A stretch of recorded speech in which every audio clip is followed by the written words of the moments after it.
आज हम लोग मूविंग कॉइल गैल्वेनोमीटर के बारे में बात करेंगे। ये टॉपिक बहुत ज्यादा इंपॉर्टेंट है। ये सीबीएसई के लिए तो इंपॉर्टेंट है ही, और साथ ही साथ आपके कॉम्पिटिटिव एग्जाम्स के लिए भी बहुत ज्यादा इंपॉर्टेंट है। तो इस वीडियो को बहुत ध्यान से देखिएगा, क्योंकि ये वीडियो बहुत लंबा नहीं होने वाला है, लेकिन बहुत ज्यादा कंसेप्चुअल होगा, बहुत डिटेल में, और एक एक बारीकी चीजों के बारे में हम लोग बात करेंगे। यहां तक कि गैल्वेनोमीटर के प्रिंसिपल, वर्किंग और थ्योरी के बारे में तो बात करेंगे ही, साथ ही साथ हम गैल्वेनोमीटर से एमीटर और गैल्वेनोमीटर से वोल्टमीटर कैसे बना सकते हैं उसके बारे में बात करेंगे। तो चलिए शुरू करते हैं आज का टॉपिक, मूविंग कॉइल गैल्वेनोमीटर। तो अगर हम मूविंग कॉइल गैल्वेनोमीटर के बारे में बात करते हैं तो सबसे पहले इसका आता है प्रिंसिपल। तो अगर हम इसके प्रिंसिपल के बारे में बात करें तो इसका प्रिंसिपल कहता है कि अगर कोई करंट कैरिंग कॉइल को किसी भी मैग्नेटिक फील्ड में रखा जाए तो उस करंट कैरिंग कॉइल पे एक टॉर्क एक्सपीरियंस होता है। इस बात का ध्यान रखिएगा कि अगर किसी करंट कैरिंग कॉइल को मैग्नेटिक फील्ड में रखा जाए तो उस पे क्या एक्सपीरियंस होता है? टॉर्क एक्सपीरियंस होता है। और इसी प्रिंसिपल के बेसिस पे बनाया गया है हमारा मूविंग कॉइल गैल्वेनोमीटर। तो चलिए इसको एक बार देख लेते हैं, समझ लेते हैं कि क्या है यह प्रिंसिपल। इसको एक बार हम लोग पढ़ते हैं। तो अगर हम principle of moving coil galvanometer का बात करें तो यहां पे है कि अ करंट, ठीक है ना, यहां पे क्या है? A current carrying coil placed in a magnetic field experience a current dependent torque. मतलब कि जो टॉर्क होगा वो करंट पे डिपेंड करेगा, which tends to rotate the coil and produces angular deflection. ठीक है, तो इसके बारे में अगर हम बात करें कि यहां पे जैसे ही करंट आप पास कराते हैं तो उसमें क्या प्रोड्यूस होगा? एक टॉर्क प्रोड्यूस होगा, और उस टॉर्क के कारण आपको कुछ एंगुलर डिफ्लेक्शन मिलेगा। मतलब कि जो हमारा कॉइल रहेगा वो कहीं ना कहीं रोटेट कर जाएगा। कॉइल क्या हो जाएगा? हमारा रोटेट कर जाएगा। तो उसी रोटेशन के बारे में अभी हम लोग देखेंगे, बात करेंगे। तो ये रहा आपके सामने मूविंग कॉइल गैल्वेनोमीटर। तो चलिए मूविंग कॉइल गैल्वेनोमीटर के बारे में थोड़ा डिटेल में और जानते हैं। तो ये रहा आपका मूविंग कॉइल गैल्वेनोमीटर। तो यहां पे आपको दिख रहा है कि ये हमारा जो है रोटेट करने वाला कॉइल है, जहां पे वायर बांधा हुआ है। ये हमारा मैग्नेट है, नॉर्थ पोल और साउथ पोल का। यहां पे रेडियल मैग्नेटिक फील्ड जाएंगे, ठीक है, रेडियल मैग्नेटिक फील्ड ये एक्सपीरियंस करेगा ये कॉइल। और ये जो वायर है ये कहीं ना कहीं बैटरी से कनेक्टेड है। इस कॉइल में हमारा करंट पास हो रहा है, इस कॉइल में करंट पास हो रहा है, और यहां पे मैग्नेटिक फील्ड है। तो करंट कैरिंग कॉइल को जब मैग्नेटिक फील्ड में रखा जाएगा तो ये क्या करेगा? एक्सपीरियंस करेगा टॉर्क। उस केस में ये कॉइल हमारा रोटेट करेगा, डिफ्लेक्ट करेगा। अगर ये कॉइल डिफ्लेक्ट किया तो ये यहां से इधर की ओर आएगा, तो यहां पे रीडिंग बताएगा हमारा। ये रीडिंग आप देख रहे हैं, ये रीडिंग हमको यहां पे मिलेगा इस तरह से, ठीक है। तो यहां पे कुछ भी रीडिंग डिफ्लेक्शन अगर दिखा, मतलब कि हमको ये पता चलेगा कि उस डिवाइस में करंट है। तो मूविंग कॉइल गैल्वेनोमीटर बेसिकली क्या करता है? हमारा किसी भी डिवाइस में करंट है या नहीं है उसको डिटेक्ट करने का काम करता है। तो मूविंग कॉइल गैल्वेनोमीटर का काम क्या है? सिर्फ वो क्या करता है? हमारा करंट को डिटेक्ट करता है। तो कैसे डिटेक्ट किया ये दिखा, क्लियर है ना? तो यहां पे इसका जो कंस्ट्रक्शन है, ये हमारा परमानेंट मैग्नेट है, नॉर्थ साउथ दिख रहा है यहां पे, और ये हमारा सॉफ्ट आयरन कोर है जो रोटेट करेगा, जिसकी वायर से बंधा हुआ है। और ये वायर हमारा कनेक्टेड है बैटरी से, जिसके कारण इस कॉइल में करंट पास होगा, और उसके कारण यहां पे हमको डिफ्लेक्शन मिलेगा। ठीक है, तो प्रिंसिपल उम्मीद करते समझ में आ गया होगा। डायग्राम भी क्लियर है। इस डायग्राम को आप एग्जाम में जरूर बनाइएगा, जिससे आपको बहुत अच्छा मार्क्स मिलेगा, एक भी मार्क्स नहीं कटेगा। ठीक है, तो इतना तो कलरफुल आपको नहीं बनाना है, नॉर्मल पेंसिल से बनाइए। तो आगे बात करते हैं इसके थ्योरी के बारे में। तो थ्योरी से पहले हमारे सामने हम रख लेते हैं हमारा जो मूविंग कॉइल गैल्वेनोमीटर था, उसको हम सामने रख लिए, और यहां पे जो ये कॉइल है उसको हम दूसरे साइड आपको दिखा रहे हैं। ये कॉइल रोटेट करते हुए आया है, देखा कि नहीं? अभी कॉइल रोटेट करेगा तो हमारा जो एरो है ये भी हमारा इधर से इधर डिफ्लेक्ट करेगा जी। ये रोटेट किया मतलब कि ये कॉइल हमारा डिफ्लेक्ट करेगा। ये हमारा एरो क्या होगा? डिफ्लेक्ट करेगा। अब ये रोटेट कैसे करता है उसके बारे में बात करेंगे। जैसे कि कॉइल में करंट हमारा यहां से आई जा रहा है, इधर जा रहा है, इधर जा रहा है, इधर आ रहा है। ये करंट आपको क्लियरली दिख रहा है। करंट हमारा इधर जाएगा, इधर जाएगा, इधर जाएगा, इधर जाएगा, और मैग्नेटिक फील्ड हमारा लगातार इधर से इधर पास हो रहा है। मैग्नेटिक फील्ड का डायरेक्शन अगर हमारा इस साइड है, ठीक है ना, और करंट अगर हमारा इधर जा रहा है तो फोर्स का डायरेक्शन यहां हो जाएगा, ठीक है। अब इसको आप समझ सकते हैं फ्लेमिंग के लेफ्ट हैंड रूल से भी, ठीक है ना, कि फ्लेमिंग का लेफ्ट हैंड रूल क्या कहता है कि जब हमारा जो लेफ्ट हैंड को अगर आप स्ट्रेच करते हैं, मिडिल फिंगर को, फर्स्ट फिंगर को और थंब को इस तरह से म्यूचुअली परपेंडिकुलर रख के, कि अगर हमारा जो फर्स्ट फिंगर है वो मैग्नेटिक फील्ड को बताएगा, हमारा जो क्या बोलते हैं, जो हमारा मिडिल फिंगर है वो करंट को बताएगा, तो थंब हमारा फोर्स को बताएगा। उस हिसाब से हम लोग फोर्स का डायरेक्शन निकाल सकते हैं। आप यहां पे इस तरह से देख सकते हैं, ये बाहर की ओर आएगा, आपका जो फोर्स होगा उस केस में बाहर की ओर आएगा। ठीक उसी प्रकार अगर आप बात करते हैं यहां पे ऊपर की ओर, तो यहां फोर्स का जो डायरेक्शन होगा वो अंदर की ओर चला जाएगा। फोर्स का डायरेक्शन कहां चला जाएगा? वो अंदर की तरफ चला जाएगा, वो स्क्रीन के अंदर की तरफ जाएगा, एक स्क्रीन के बाहर की तरफ आएगा। बात को समझिएगा, एक स्क्रीन के बाहर की तरफ आएगा और एक स्क्रीन के अंदर की तरफ जाएगा। तो ये स्क्रीन के अंदर की तरफ फोर्स है और ये स्क्रीन के बाहर की तरफ फोर्स है। तो एक अंदर जा रहा है, एक बाहर जा रहा है। तो इस एक्सिस के अलॉन्ग अगर हम देखेंगे तो क्या ये ओवरऑल कॉइल जो है ये रोटेट नहीं कर जाएगा इस पार्टिकुलर एक्सिस में, जैसा ये दिख रहा है? रोटेट करेगा कि नहीं? रोटेट करेगा ना, क्योंकि एक फोर्स पीछे लगा, वही फोर्स आगे लगा, ठीक ना, लेकिन इक्वल और ऑपोजिट डायरेक्शन में है। तो पीएस पे जो फोर्स लग रहा है वो अंदर की तरफ है, क्यूआर पे जो फोर्स लग रहा है वो बाहर की तरफ। तो इक्वल और ऑपोजिट फोर्स लग रहा है। तो नेट फोर्स यहां पे जीरो है, लेकिन लीनियर फोर्स नहीं है, जिस कारण से इस पे लग क्या रहा है? टॉर्क। जिस कारण से क्या हो रहा है? टॉर्क लगने के कारण ये घूम जा रहा है, ठीक है ना। अभी टॉर्क का एक्सप्रेशन के बारे में हम लोग डिटेल में बात करेंगे। इस कॉइल में करंट पास होने के कारण फोर्स कैसे कैसे लगा ये समझ में आया, ठीक है ना। तो यहां पे फोर्स आप कौन से रूल से निकाल सकते हैं? फ्लेमिंग्स लेफ्ट हैंड रूल से निकाल सकते हैं, या फिर आपने पढ़ा होगा एक फॉर्मूला जिसको हम लोग कहते हैं force is equal to BIL, ठीक ना। Force is equal to BIL का अगर हम बात करें, वहां से भी आपको ये डायरेक्शन मिल जाएगा फोर्स का भी, और साथ ही साथ जो हमारा फोर्स 1 और फोर्स 2 का डायरेक्शन आपको मिल जाएगा। एक अंदर की तरफ जा रहा है स्क्रीन का, एक बाहर की तरफ आ रहा है, ठीक है। अब इसके कारण हमारा कॉइल तो रोटेट कर गया। अब यहां पे जो इस पे टॉर्क एक्सपीरियंस क्या है ये कॉइल, उसका कैलकुलेशन के बारे में बात करते हैं। चलिए, तो अगर हम उसके कैलकुलेशन के बारे में बात करें तो टॉर्क को तो पहले यहां पे हम ये जो डिवाइस है इसको हम दिखा दी यहां पे, ठीक है। और उसके बाद यहां पे हम क्या बोल रहे हैं कि जो दो फोर्स है जिस पीएस पे लग रहा है, देख रहे हैं ये पीएस पे जो फोर्स लग रहा है और जो क्यूआर पे जो फोर्स लग रहा है वो इक्वल और ऑपोजिट है। इसके बारे में तो बात कर लिए। दे फॉर्म अ कपल, ये फोर्स हमारा कपल बना रहा है एंड एक्सर्ट अ टॉर्क। और टॉर्क को कैसे हम लिख सकते हैं? Force into perpendicular distance. तो फोर्स अगर हमारा अंदर की तरफ ले रहे तो परपेंडिकुलर डिस्टेंस हमारा ये हो जाएगा या फिर ये हो जाएगा। कौन सा परपेंडिकुलर डिस्टेंस लेना है वो आप देख लेंगे। तो यहां फोर्स का वैल्यू हो जाएगा NIB,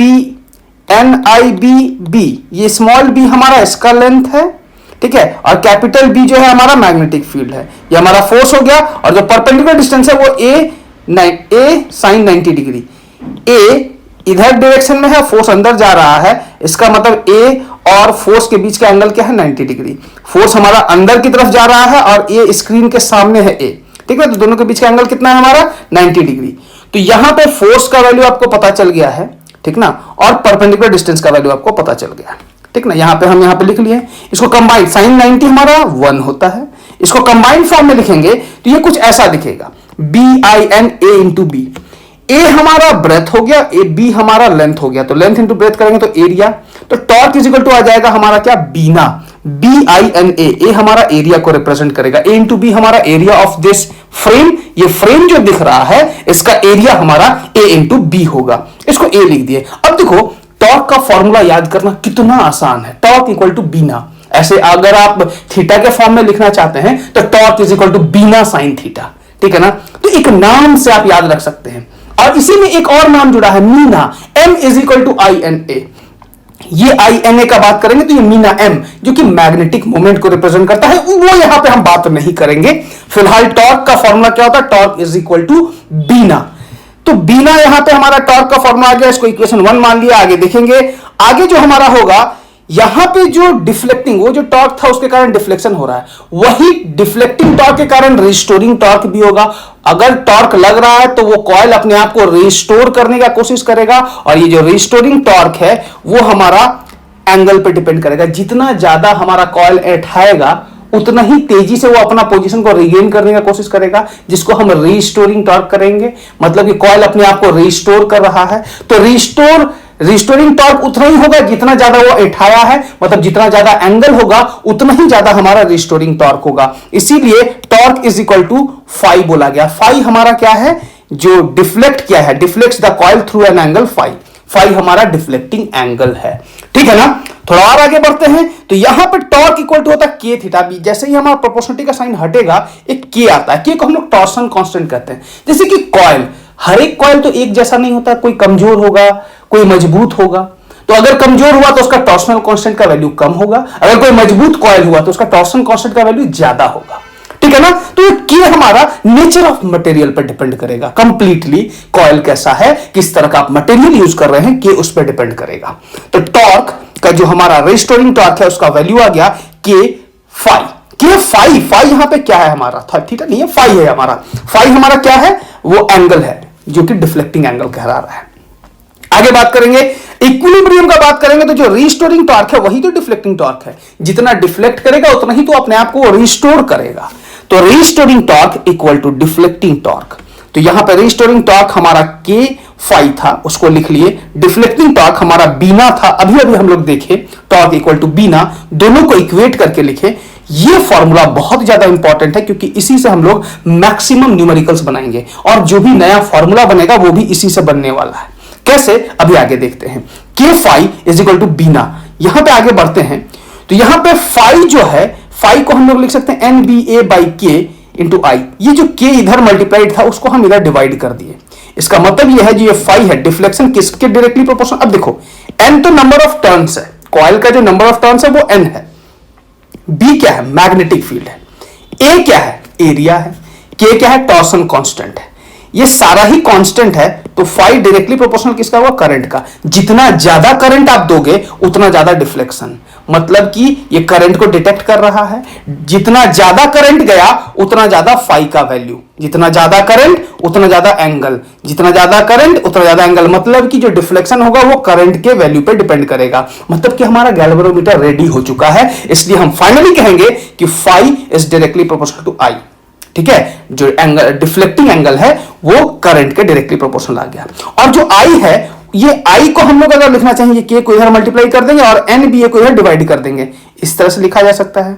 और ये जो के डिवाइडेड बाई एन बी ए आया है, इसको जी लिखेंगे, और ये जी को बोलते हैं हम लोग गैल्वेनोमीटर कांस्टेंट। जी क्या है हमारा, galvanometer constant. I is equal to G phi, ठीक ना। फाई तो डिफ्लेक्टिंग एंगल है, जी हमारा गैल्वेनोमीटर कांस्टेंट। क्यों, क्योंकि ये जो फैक्टर्स देख रहे हैं कि हमारा जो टॉर्सन कांस्टेंट है ये गैल्वेनोमीटर का ही पार्ट है, N number of turns galvanometer का ही पार्ट है, बी मैग्नेटिक फील्ड गैल्वेनोमीटर का ही पार्ट है, ए एरिया, ये सारा गैल्वेनोमीटर के अंदर के स्ट्रक्चर को और नेचर ऑफ मटेरियल्स को बता रहा है, जिस कारण से ये कंप्लीट कांस्टेंट को हम लोग गैल्वेनोमीटर कांस्टेंट का नाम दिए हैं, ठीक है ना।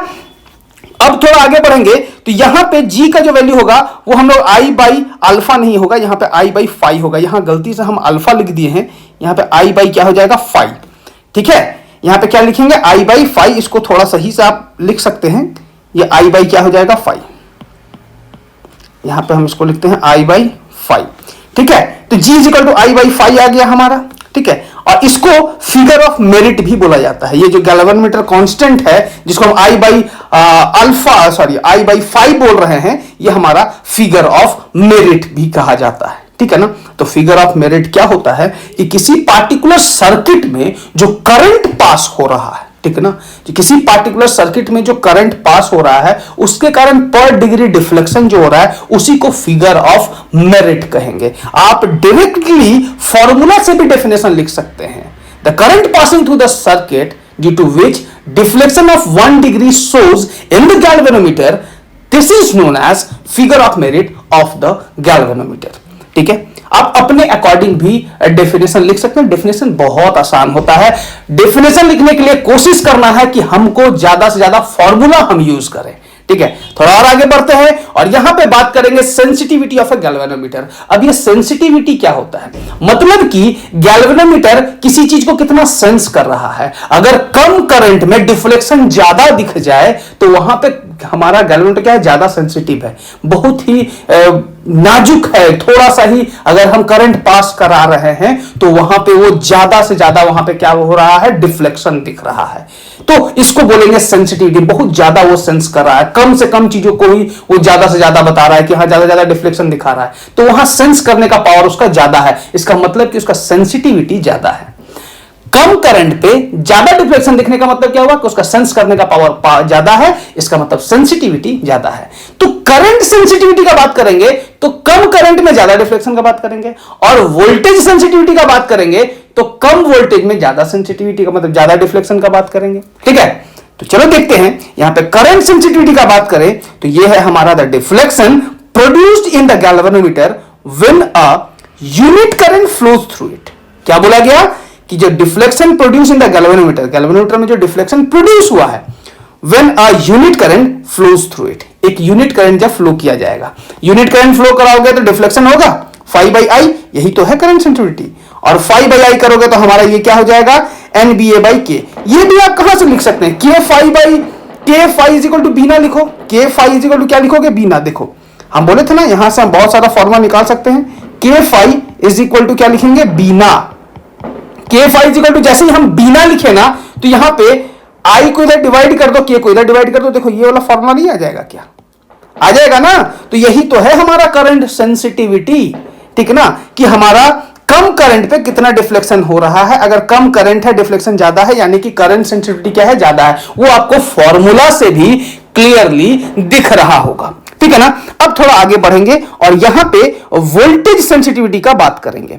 अगर हम वोल्टेज सेंसिटिविटी के बारे में बात करें तो यहां पे इसका डेफिनेशन कहता है, it is defined as the deflection produced in galvanometer when a unit potential difference is applied across its ends। तो यूनिट पोटेंशियल डिफरेंस मतलब कि phi by V हो जाएगा, वहां phi by I था तो phi by V हो जाएगा, और यहां पे V को हम लोग IR लिख सकते हैं ओम्स लॉ से, V is equal to IR होता है तो उसकी जगह पे IR लिख दिए। phi by I का वैल्यू अभी अभी हम लोग देखें NBA by K, ठीक है ना, और उसके साथ R को मल्टीप्लाई कर देंगे। अब मजेदार बात यह है कि सवाल कभी कभी ये आता है कि करंट सेंसिटिविटी कौन कौन से फैक्टर पर डिपेंड करता है।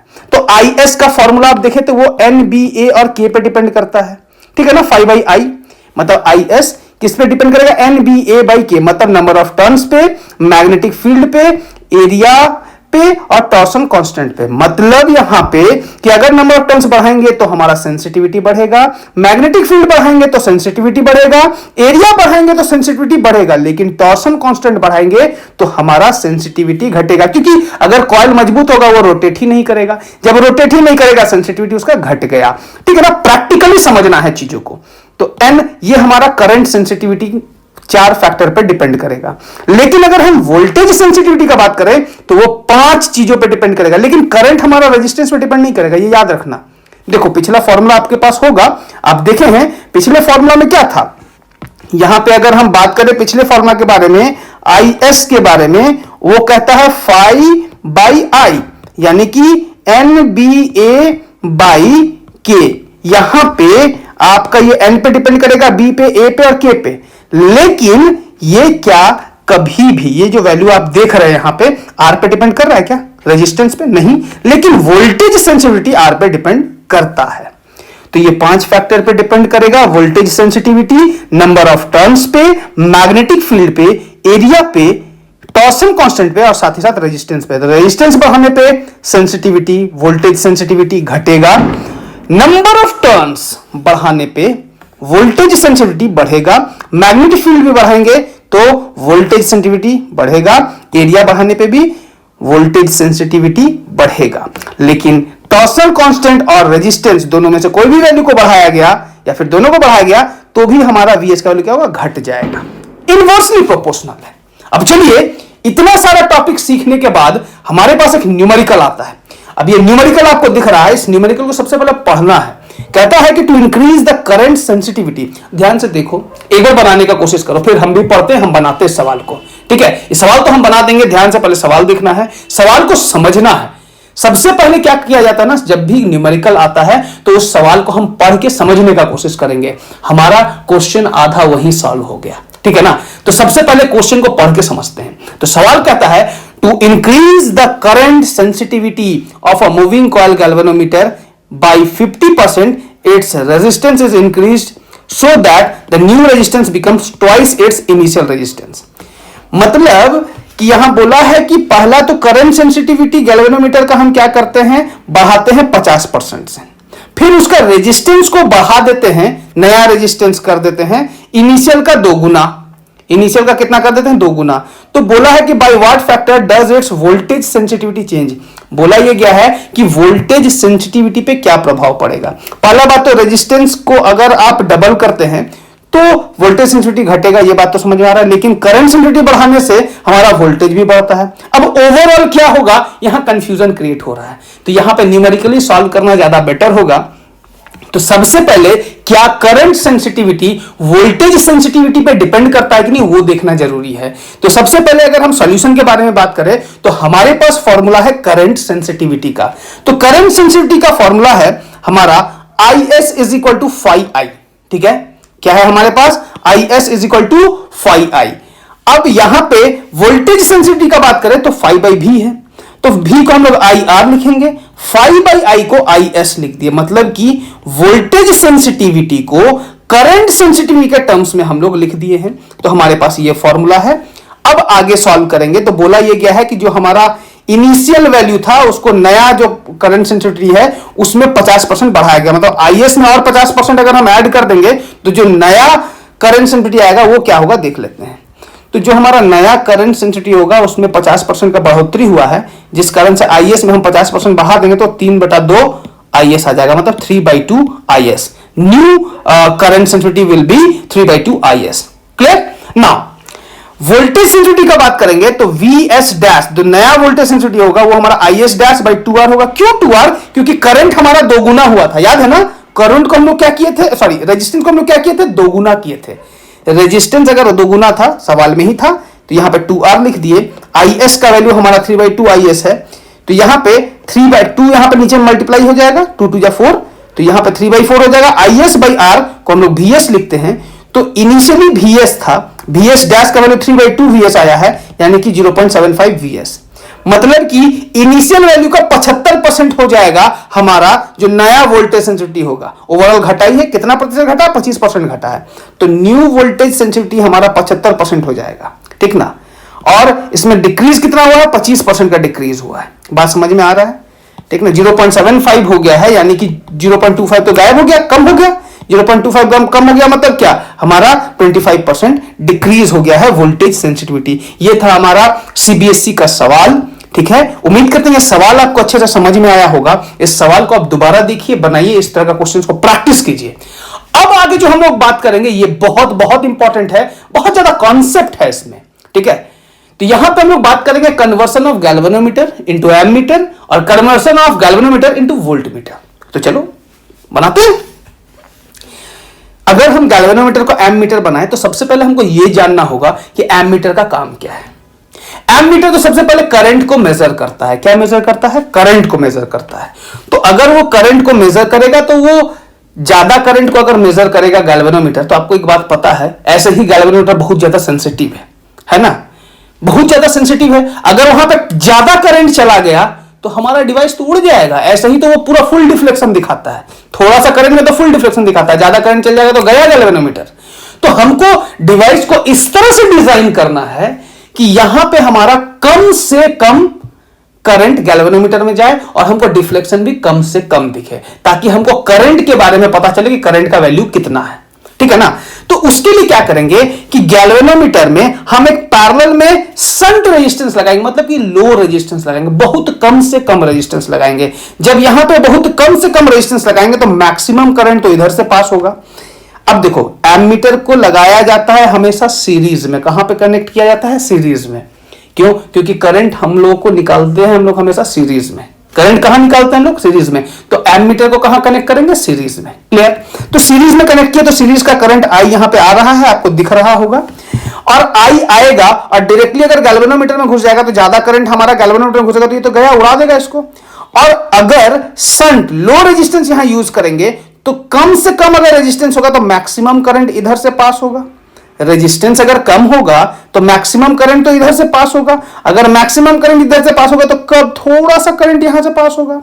थोड़ा सा करंट पास होगा तो यहां पे डिफ्लेक्शन भी थोड़ा सा दिखेगा, जिस कारण से ये डिवाइस भी बच जाएगा और ये प्रॉपर रीडिंग भी दे देगा। ठीक है ना। यहां पे कंप्लीट डिफ्लेक्शन भी नहीं दिखेगा, आपको जितना डिफ्लेक्शन दिखना है करंट का उतना डिफ्लेक्शन भी दिखेगा और ये हमारा क्या हो जाएगा, मैक्सिमम करंट यहां से पास हो जाएगा। अब यहां पे देखो कि ये जो शंट रेजिस्टेंस और ये जो गैल्वेनोमीटर रेजिस्टेंस है, ओवरऑल रेजिस्टेंस का बात करेंगे तो ये रेजिस्टेंस और कम हो जाएगा, ये बाद में देखेंगे हम लोग। ठीक है, तो अब थोड़ा सा न्यूमेरिकल वैल्यू के बारे में बात करें तो इसका जो पोटेंशियल होगा और इसका जो पोटेंशियल होगा वो तो सेम होगा।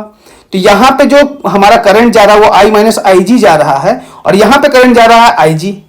इसका रेजिस्टेंस का वैल्यू G है, गैल्वेनोमीटर का रेजिस्टेंस का वैल्यू G है और शंट रेजिस्टेंस जिसको हम लोग लो रेजिस्टेंस बोल रहे हैं वो हमारा S है। तो इस S को इस करंट से मल्टीप्लाई करेंगे तो यहां का वोल्टेज, इस G को इस IG से मल्टीप्लाई करेंगे तो यहां का वोल्टेज, दोनों वोल्टेज सेम क्योंकि पैरेलल में। ठीक है, आगे बात करते हैं। IG into G is equal to I minus IG into S।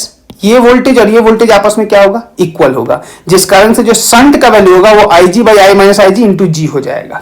ठीक है, ये हमारा शंट का वैल्यू आ गया। कैसे निकाले आपको क्लियर है। अब यहां पे जो इसका शंट का जो वैल्यू है वो ओवरऑल रेजिस्टेंस का छोटा होता है, ओवरऑल रेजिस्टेंस से छोटा होता है, उसके बारे में बात करेंगे। एमीटर इज शंटेड मतलब कि लो रेजिस्टेंस है और इसके कारण G इंटू S ये पैरेलल में लगा है तो इसका इक्विवेलेंट रेजिस्टेंस क्या हो जाएगा, GS by G plus S। तो इसका ओवरऑल वैल्यू जो होगा वो शंट रेजिस्टेंस से भी कम होगा, जिस कारण से हमारा जो ये एमीटर बनेगा वो प्रॉपर तरीके से रीडिंग भी देगा। ठीक है ना, और आपका ये गैल्वेनोमीटर खराब भी नहीं होगा। अब एक बात बताते हैं, अगर आपको कन्वर्ट करना है गैल्वेनोमीटर को एमीटर में तो आपको एक लो रेजिस्टेंस पैरेलल में लगाना होगा। कहां लगाना होगा, पैरेलल में। लेकिन एमीटर लगता कहां है, सीरीज में। लेकिन आपको कन्वर्ट करना है एमीटर को कहां पे, गैल्वेनोमीटर में। तो एक बात क्या याद रखना है, कहां लगा हुआ है, पैरेलल में। एमीटर के केस में शंट मतलब लो रेजिस्टेंस कहां लगेगा, पैरेलल में। अब इसका कॉन्सेप्ट क्यों ऐसा हुआ ये आपको हम बता दिए। ठीक है, अब आगे conversion of galvanometer into voltmeter करेंगे। यहां पे बात करते हैं तो वोल्टमीटर जनरली कनेक्टेड होता है पैरेलल में, जिससे हम लोग मेजर करते हैं क्या, पोटेंशियल डिफरेंस, जिसके कारण एक small part of the total current passes through the voltmeter. बहुत कम से कम करंट हमारा वोल्टमीटर से पास होगा। अब कम से कम करंट पास होगा तो हमारा करंट डिक्रीज हो जाएगा, जिस कारण से पोटेंशियल डिफरेंस में डिक्रीज होगा। तो जितना पोटेंशियल डिफरेंस हमको मिलना चाहिए उतना मिलेगा नहीं। ठीक ना, तो जिस कारण से हम लोग यहां पे क्या करते हैं, वोल्टमीटर में एक हाई रेजिस्टेंस लगाते हैं। वोल्टमीटर में हाई रेजिस्टेंस लगाने के कारण मैक्सिमम करंट जो है वो उस डिवाइस से होकर के पास करेगा, उस रेजिस्टेंस से होकर पास करेगा। ये हाई रेजिस्टेंस है तो यहां से कम करंट पास होगा। ठीक है ना, यहां कम से कम करंट पास होगा और मैक्सिमम करंट हमारा उस डिवाइस से पास होगा। तो वहां का जो मैक्सिमम पोटेंशियल होगा वो हम आसानी से निकाल सकते हैं। अगर मान लो डायरेक्टली आप गैल्वेनोमीटर को कनेक्ट कर देते हो किसी भी रेजिस्टेंस के पैरेलल में, तो इसका रेजिस्टेंस कम है तो मैक्सिमम करंट तो गैल्वेनोमीटर से पास हो जाएगा। तो जो प्रॉपर आपको वोल्टमीटर का डिफ्लेक्शन दिखना चाहिए था, वोल्टेज का डिफ्लेक्शन दिखना चाहिए था, वो तो दिखेगा नहीं, वो उम्मीद से ज्यादा दिख जाएगा। अब इसको समझने के लिए हमारे पास यहां सर्किट है, ये हमारा वोल्टमीटर है। अगर मान लो इसका रेजिस्टेंस ज्यादा है तो यहां कम से कम करंट जाएगा, मैक्सिमम करंट यहां से पास होगा। तो यहां पे जितना पोटेंशियल है उतना पोटेंशियल मिलेगा और वो पोटेंशियल का वैल्यू हमको यहां पे दिख जाएगा। तो अब हमारा वोल्टमीटर क्या हुआ, प्रॉपर तरीके से काम करेगा। तो इसका वैल्यू जितना ज्यादा होगा उतना ज्यादा हमारा अच्छा वोल्टमीटर है वो। ठीक है, तो इस बात को आपको समझना है। ठीक है ना, कि यहां पे रेजिस्टेंस ज्यादा है तो ज्यादा से ज्यादा करंट यहां से पास होगा और यहां पे प्रॉपर पोटेंशियल दिखेगा। अगर यहां का रेजिस्टेंस कम होगा तो मैक्सिमम करंट यहां से पास कर जाएगा, यहां से कम करंट पास होगा तो यहां का जो पोटेंशियल है, प्रॉपर पोटेंशियल आपको यहां पे रीड नहीं करेगा। तो यहां से कम करंट पास कराना है और यहां से ज्यादा करंट पास कराना है। तो कम से कम करंट पास करने के कारण ये अपने सेंसिटिविटी के अकॉर्डिंग रीडिंग प्रॉपर देगा। ठीक है, तो आइडियल वोल्टमीटर का जो केस होता है, आइडियल वोल्टमीटर बोलता है कि उसका जो रेजिस्टेंस है वो इनफाइनाइट होना चाहिए। ठीक है, तो उम्मीद करते हैं आपको आज का वीडियो अच्छे से समझ में आया होगा। मूविंग कॉइल गैल्वेनोमीटर ये बहुत ज्यादा इंपॉर्टेंट है। ठीक है, तो आप ये वीडियो अपने दोस्तों के साथ शेयर कीजिए ताकि आपके दोस्त को भी बहुत ज्यादा हेल्प हो। तब तक के लिए थैंक यू, धन्यवाद। जय हिंद, जय भारत।